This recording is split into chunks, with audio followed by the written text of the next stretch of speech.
Hi, and welcome to another edition of Astro Bites. And today is Wednesday, the 18th of September, 2024.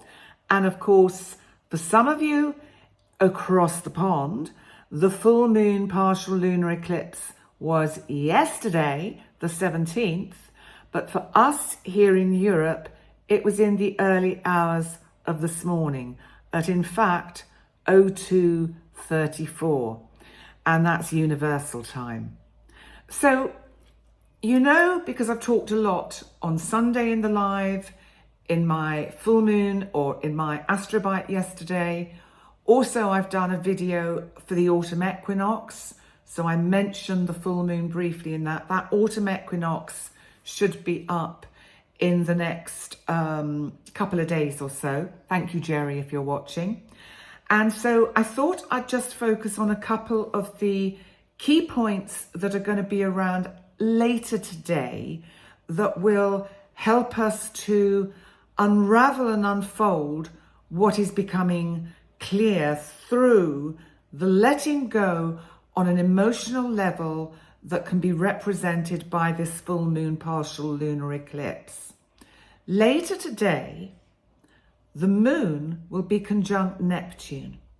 This is like a trigger point. It's where we go, oh, okay, now I can see. Because Pisces is this ocean, as I say, of emotion.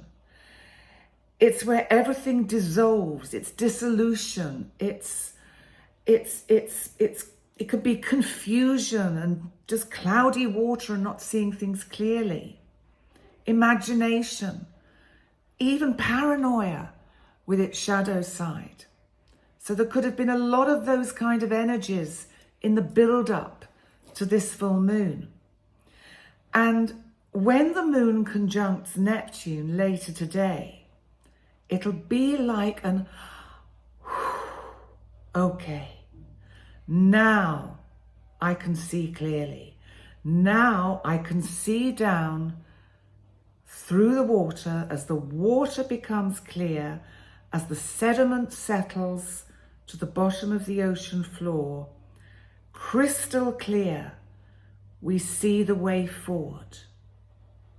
And then the moon will move into Aries and be conjunct what is known as the vertex. The vertex is a point in space, but it's a trigger point. And today it's at the 0 degree of Aries.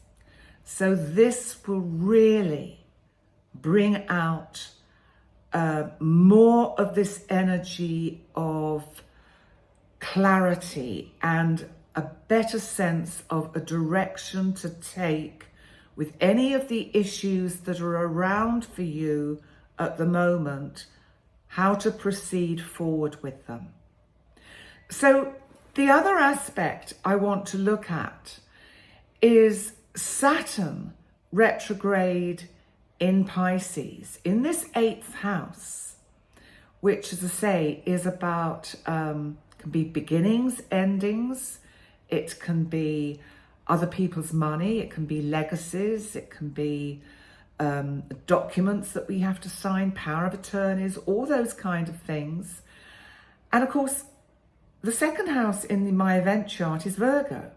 Virgo is about also sort of contracts, papers, attention to detail, dotting the I's, crossing the T's. And Mercury is in opposition to Saturn. So we've got this tension, this pulling of these energies that is kind of blocking us from moving forward.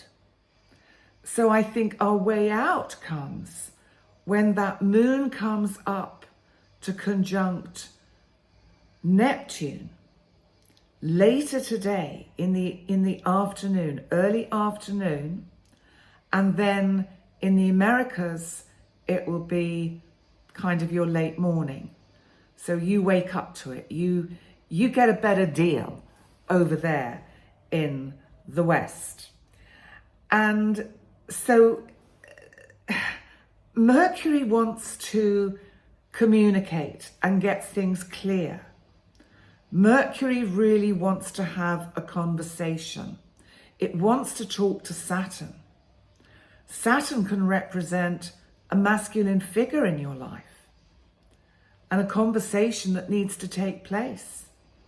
And perhaps because Saturn is in Pisces, this person is being a little bit evasive, a little bit elusive, a little bit Pisces, slippery. You can't quite get hold of them. And, you know, Mercury wants to nail you down and say, look, we've got to make a decision about this. We've got to be clear. We need some clarity. The Sun, in turn, in Virgo, is coming up to be in opposition to Neptune. So there's the building tension that built initially round the energy of this full moon. And remember, we're going to be in the energy of this partial lunar eclipse for several days, several weeks, and several months. So don't expect everything to become clear today. However, because of the moon conjuncting Neptune, I do think there is going to be an aha moment, a moment of release and relief, and a moment of clarity, a moment of, where's Uranus? Yeah, a moment of awakening, because Uranus is sextiling Neptune and the moon, and in turn is trining the Sun. Uranus wakes us up. It's in the 10th house of what we're passionate about, of our soul path and soul contract. Maybe you felt that you've somehow wandered from your own soul path, and maybe everything has felt out of sync, that you've just felt like you're split in two and not being who you truly are, not being your authentic self. Well, I think this energy today will help you wake up, help you get clarity, and help you move forward. So that's my take on this energy. And let's move on to our word for the day, because you've probably noticed I've had some really quite interesting words of the day this week. I've absolutely kind of really researched on good old ChatGPT. Wonderful piece of AI. This is obviously for me my sort of Pluto experience in Aquarius when it gets there, because I'm just loving it. Oh my God, I think it's raining. It's raining in Gozo. How about that? It's actually cooler, so I've actually got a slightly different type of top on with sleeves. Anyway, enough of me wittering. Let's go on with our word of the day. Well, it's a Latin phrase, and I hadn't heard it. And, you know, I'm learning so much from doing this research. I'm loving it. And I hope you are too. Anyway, it's memento mori, which means remember, you must die. And what this does, it encourages mindfulness and the value of each moment. So we've had a kind of theme running through this week that really brings us in to the present moment. So this phrase, remember that you must die, or memento mori, and I am reading this because there's no way I could do it without reading it, but I've read it through and it's absolutely fascinating. But it's a reflection of mortality, and it's often used as a philosophical reminder to focus on living well. Doesn't that fit in with the astrology of today?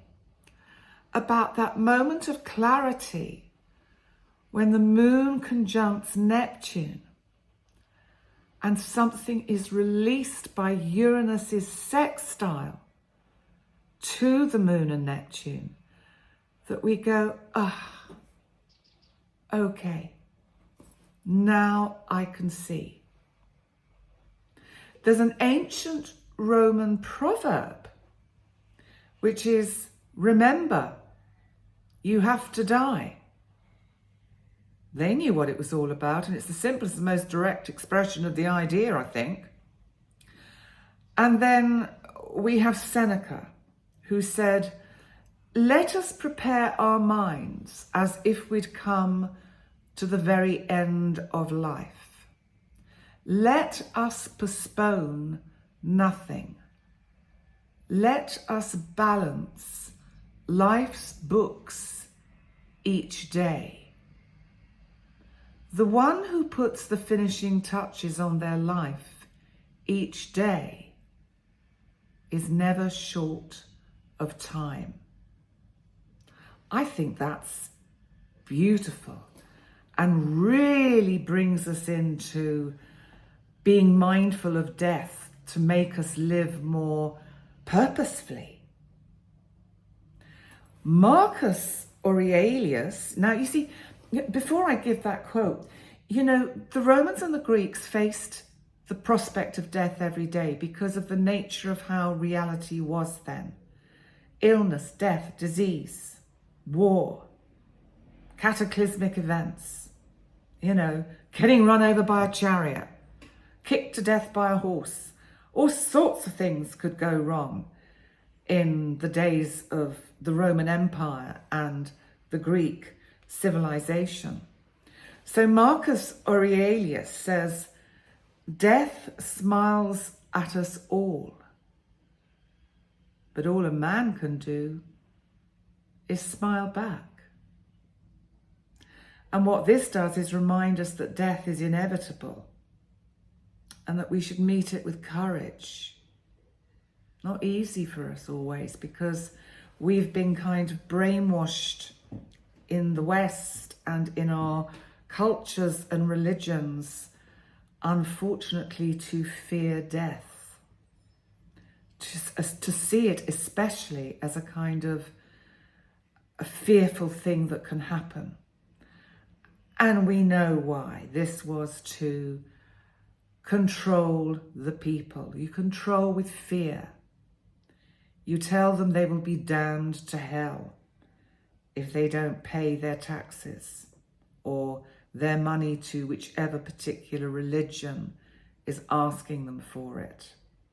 It's a method of controlling the people. We couldn't possibly have people thinking for themselves, could we? So, yes, did I read this one? Seneca, it's not that we have a short time to live. I don't think I did read it. It's not that we have a short time to live,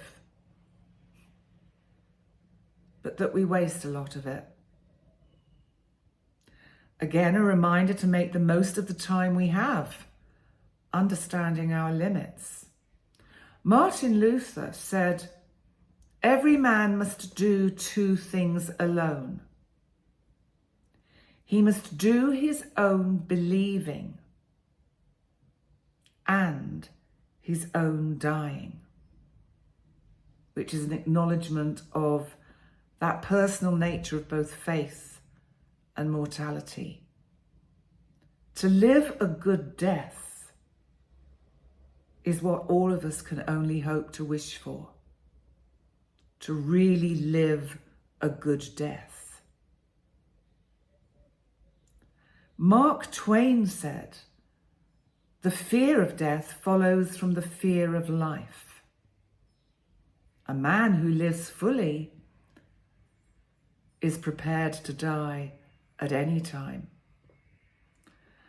Oh, if only, well, certainly if only I could have that perspective, and if all of us could have that perspective, that living fully makes the fear of death irrelevant. And then finally, back to my My word of the day, memento mori, unaccompanied by memento vivere, is simply morbid. That was by Jack London. And it's a reflection that while death is important to remember, it must also remind us to live. So the quotes emphasize that inevitability of death and the importance of living with purpose and reflection. And I hope you find this uplifting and not depressing, because I'm not trying to depress anyone or frighten anyone. What I'm trying to help you do is empower you to live in the present moment. I mean, that one that said, where was it? Seneca, it is not that we have a short time to live, but that we waste a lot of it. Oh my God, how true is that? How true is that? So, on that note, live your best life today. Today is another day, and today is a good day. So live it and enjoy it. And please remember to like, comment and subscribe. And I'll see you tomorrow for yet another Astro Bite. Bye for now.